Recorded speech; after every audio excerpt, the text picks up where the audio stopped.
Good morning, it's another Monday, the sun is shining, so that's the one big change in terms of the news stories.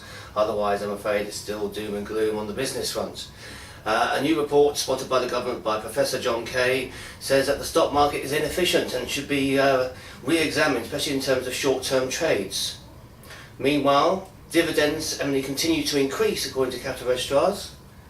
Also, at Barclays, that much revered bank with a great reputation, shareholders have forced it not to put another incumbent chairman into the top job. They will now have to look outside for some impartial and hopefully morally reputable person to take over at the helm of the board. The taxman, that is Her Majesty's Revenue and Customs, are going to name and shame rich avoiders, trying to embarrass them into stopping these otherwise legal schemes to avoid tax.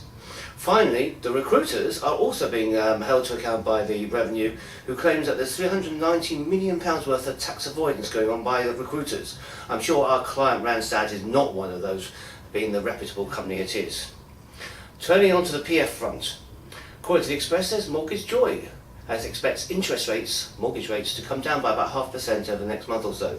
This is on the back of the government's £80 million funding programme. I think the Express is being a little bit optimistic there.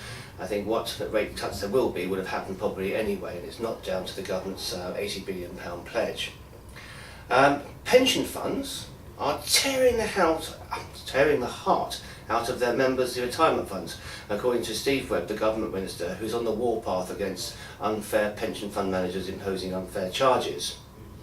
And finally, the Guardian and Observer never want to kind of boast about their own meagre circulation, are saying on the front page of their paper today that they're now the third most popular worldwide newspaper website. Well, I find that astonishing, but that's what it said on the front cover of The Guardian, so it must be true. There endeth Monday's paper.